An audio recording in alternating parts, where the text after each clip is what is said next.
Okay guys, here's a quick video of my Turnigy Trailblazer. I just got it. This is actually my first RC car. If you watch my other videos, I usually fly RC airplanes, so this is quite a bit different for me.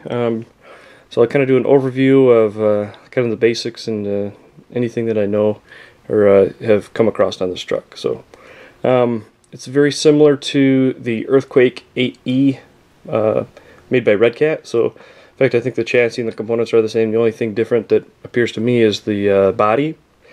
Some people have said this body's kind of weak. I've actually found the opposite. It's actually pretty strong. I've flipped it, I've smashed it upside down, I've cartwheeled it, and it pretty much stays together. Just a couple of things that get skinned up on it, but not too bad. One thing you do have to watch out for, though, is when you're doing tight turns in the grass, the wheels like to catch this part of the body, so either find a way to get them to set in a little bit, or just kind of I'm actually probably going to cut and trim it away so it doesn't get caught. So let's take the cover off and take a look. This is came from Hobbyking. It comes with everything you need except for the 2 batteries. So it comes with a 2.4 gig radio, comes with ESC motor. The ESC is an 80 amp easy run made by Hobbyking. I mean Hobby Wing, sorry.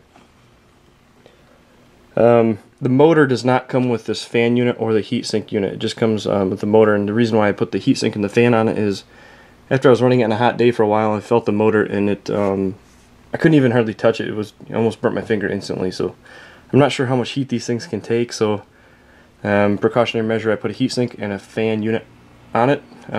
Both came from Red Cat Racing.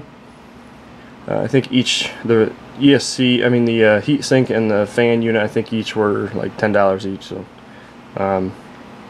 pretty cost effective measure to keep your motor a little bit cooler at least. So some other things that I've done, I got this wheelie bar from Red Cat Racing. One thing I did is I put 120,000 weight gear oil in the center differential, and the reason I did that is when I was giving it some throttle, the front end would lift up, and the front end looked like it was spinning a whole lot faster than the back end would. So it felt like I was losing some power in the back. So put some thicker oil in it, and it seems to kind of keep the front end to spin relatively close to the speed of the back end. So the thing that happens now is it seems like I get a little bit more power in the back end, so it can do wheelies a little easier. If you have this truck, if you've had a powerful truck, if you give it some throttle, it'll just flip right over because the wheelies are so strong. So got this wheelie bar from Red Cat Racing. What you do is you just loosen some screws on the top, 2 on the top, 2 on the bottom, and there's 2 kind of under the chassis that you have to loosen to kind of wiggle this thing out. It takes a little finagling to get it out, but this thing just slides right in, bolts right in with the same screws, so helps out pretty good. The other things you have to watch out for too is make sure all the screws are tight. I mean, it's common sense. It just everybody says it. It's just you got to go through it, and it's kind of takes a long time to do. But make sure all the Loctite is on. Make sure all the screws are tight.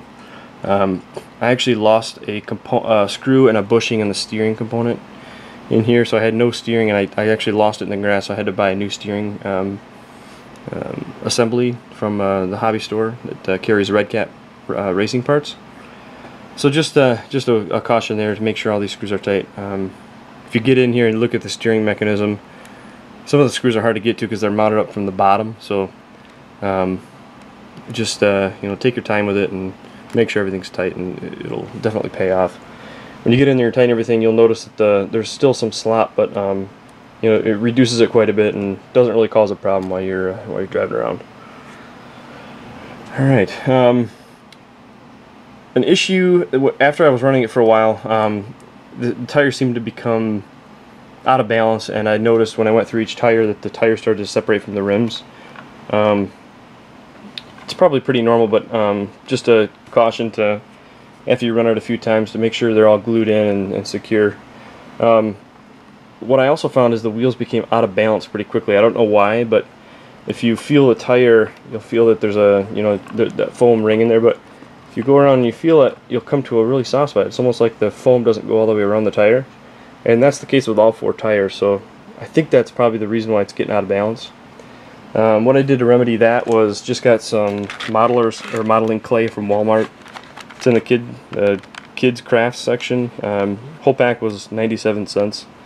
So just take a couple pieces of clay out, and what I did to balance them was I took my airplane propeller balancer and put the wheels on, and spun them so I could find the low spot or the heavy spot and the light spot. Just put some clay in the inside of the spokes there. So the clay, I was actually worried that it was going to fly out or fling out or deform while the tires were going full speed. The clay actually doesn't even move at all when you're going full speed. It just stays in the original form, which is nice. Doesn't fling out, doesn't change shape or anything. So after the wheels are balanced, there's almost no vibration, and the truck actually seemed like it went a lot faster too. So I think some of that vibration, it causes some resonance in the vehicle, and it's just tough on the motor and all that. So like I said, does not come with a battery. So here's the batteries I chose to put in it. It's a Sky Lipo 5000 milliamp 30C 2-cell battery, and they fit in here absolutely perfect. I mean, they don't even move around at all. So in fact, you can see how close they fit in there. Pretty good batteries. Connectors are the same, they just plug right up, so there's no soldering of new connectors needed. And they pull out of here pretty easy.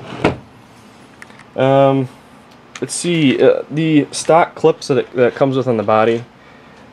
If you kind of roll the vehicle, the clips don't just fall off, they actually fling off, and I mean, it's almost impossible to find them again, so make sure you have a whole bunch of extra clips on hand. And brother-in-law just taught me this trick here. Just put a zip tie on it so they're easy to pull off and put back on. So, alright, I think that's pretty much it. Like I said, this thing it's just ridiculously fast and powerful. It can take a beating. It's really strong. Like I said, make sure you Loctite everything. It seems like common sense, but just something you have to do, and it just takes a little bit of time, but if you do, it'll pay off definitely. So, alright, if you got any questions, please post them. Thanks.